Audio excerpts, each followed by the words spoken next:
안녕하세요. 책 읽는 숲에 오신 것을 환영합니다. 책 읽는 숲은 부모님들이 딸들에게 원서를 읽어줄 때 도움이 되고자 만든 채널입니다. 그리고 저는 책 읽는 숲을 지키는 숲지기 작가이자 번역가인 유윤환입니다. 딸들이 과학기술계로 진출하도록 영감과 용기를 불어넣어줄 6번째 책으로 캐서린 존슨 You Should Meet, 꼭 만나보아야 할 캐서린 존슨을 선택했어요. 피아 펠드맨이 글을 쓰고 엘리사 패터슨이 그림을 그린 이 책은 수학자로서 미국의 유인 우주 비행 성공에 결정적인 역할을 한 캐서린 존슨의 삶을 담아내고 있어요. 캐서린 존슨은 1918년 미국 웨스트 버지니아주에서 사남매 중 막내로 태어났어요. 아버지는 농장을 가지고 있었고 어머니는 선생님이었어요. 무엇이든 배우기를 좋아했던 캐서린의 어린 시절을 살펴볼까요? She couldn't wait to be old enough to start elementary school. 그녀는 학교에 입학할 나이가 될 때까지 기다릴 수 없었어요.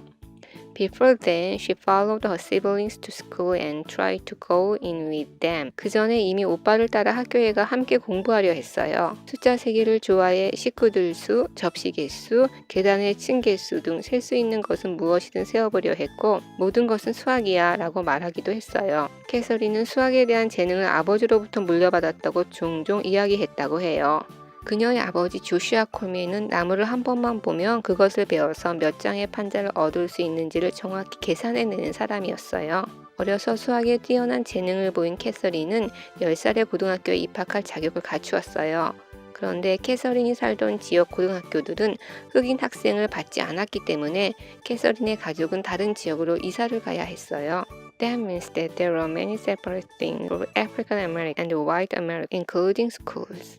백인과 흑인 사이에는 학교 문제를 비롯해 많은 분리 정책이 있다는 뜻이었다. 캐서린's hometown did not even have a high school for African American. 심지어 캐서린의 마을에는 흑인이 다닐 수 있는 고등학교가 없었다. 가족들은 모두 다른 도시로 이사 갔지만 캐서린의 아빠는 여전히 자신의 일터가 있는 고향에 남아 가족의 생활비와 아이들의 학비를 벌어야 했어요. 요즘으로 치자면 기러기 아빠였죠. 교육을 무엇보다 중시하는 부모님의 헌신적인 뒷바라지 속에서 캐서린은 15살의 나이로 웨스트 버지니아 주립대학에 입학해 주변 사람들을 놀라게 했어요. 학창시절 캐서린은 질문이 많은 학생으로 유명했어요.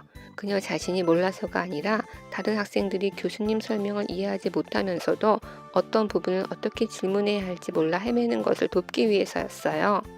심지어 중고등학교 시절 매일 밤 오빠나 언니와 함께 숙제를 할 때 항상 가장 먼저 숙제를 끝내고 다른 형제들을 도와주었다고 해요. 대학에서 캐서린을 가르쳤던 교수들 중 한 명이자 유명한 수학자인 클레이턴은 그녀의 재능을 단번에 알아보고 계속 공부하도록 격려했어요.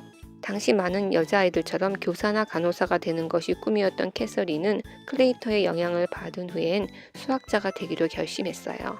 클레이턴은 오직 캐서린만을 위해서 해석 기하학이라는 과목을 개설할 정도로 그녀의 재능을 높이 평가했지요. 나중에 캐서린이 나사에 들어가 우주선의 궤도를 계산할 때 이때 배운 해석 기하학이 아주 중요한 역할을 했다고 해요.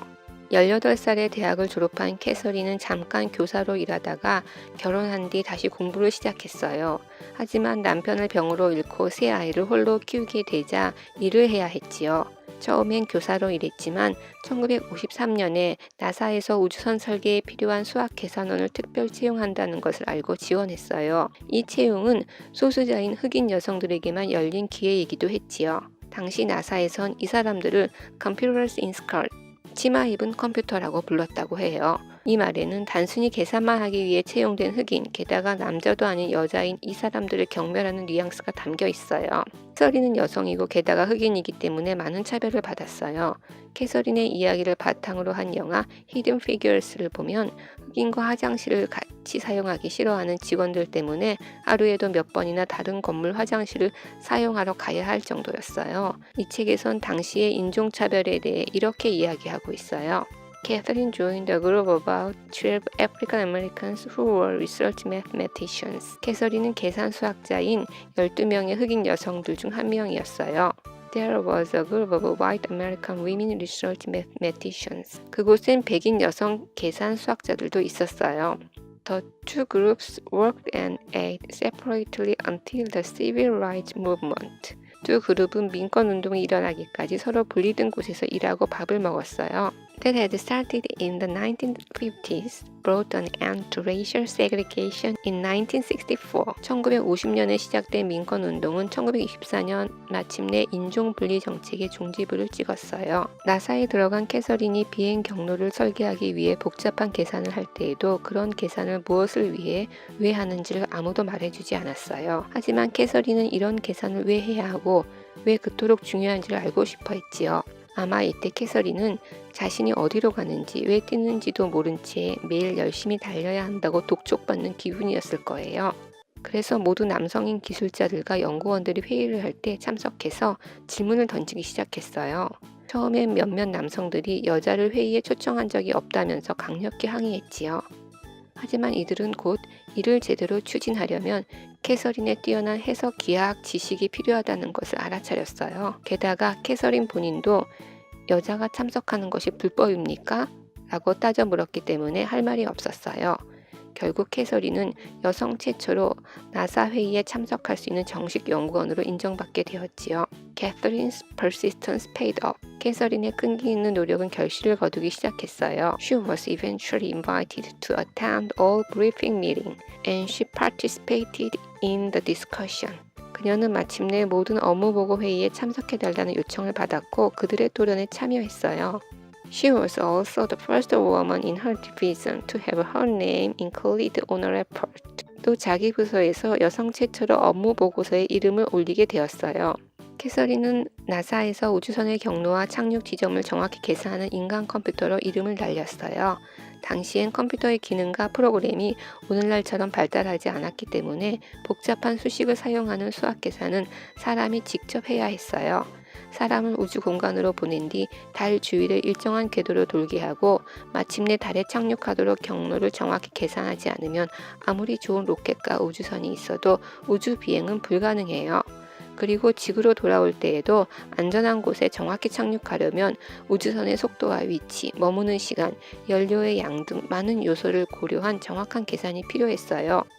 미국인 최초 우주 비행사인 앨런 세퍼드는 캐서린의 정확한 계산 덕분에 한치의 오차도 없이 나사가 정해놓은 착륙 지점으로 내려올 수 있었어요. 이처럼 캐서린은 우주선이 로켓을 하나씩 버리며 세 단계로 궤도를 낮추어 지구에 착륙하기까지 그 과정을 정확히 계산해서 많은 우주 비행사들의 생명을 지켜주었어요. 미국인 최초로 우주에 나가 궤도 비행을 한 존 글렌도 비행 직전에 그분이 숫자를 확인할 수 있도록 해달라. 그분이 옳다고 하면 출발하겠다고 했을 정도라고 해요. 캐서린은 1986년 은퇴할 때까지 수많은 프로젝트에 참여해 중요한 역할을 맡았어요. 그녀의 정확한 수학 계산 덕분에 미국은 러시아를 물리치고 우주 개발 경쟁의 승자가 될 수 있었지요. 그녀는 첫 번째 남편과 사별하고 홀로 세 아이를 키우다가 다시 결혼하는 등 인생의 굴곡도 있었지만 나사에서 일하는 기쁨으로 이 모든 시름을 잊을 수 있었다고 해요. 캐서린의 고백을 들어볼까요? I found what I was looking for at NASA. 나는 내가 찾던 것을 나사에서 발견했어요. Never did I get up and say I don't wanna go to work. 단 한 번도 아침에 일어나 출근하기 싫다고 말한 적이 없었어요. 캐서린은 평생 동안 우주 개발에 기여한 공로를 인정받아 2015년 97살 나이로 대통령 자유훈장을 받았어요. 지금까지 흑인이었기 때문에 고등학교에 입학하는 것조차 허용되지 않았고 여성이라는 이유로 직장 회의에서 쫓겨날 뻔했지만 이 모든 어려움을 극복하고 인류가 우주여행을 떠날 수 있도록 기반을 다진 캐서린 존슨의 삶에 대해 알아보았어요. 부모님은 딸들과 함께 캐서린 존슨 You Should Meet를 읽으며 좋아하는 과목에 집중해 성공하는 삶과 우리가 버려야 할 편견과 차별에 대해 이야기해보세요. 이 영상이 도움이 되셨다면 좋아요와 구독을 꾹 눌러주세요.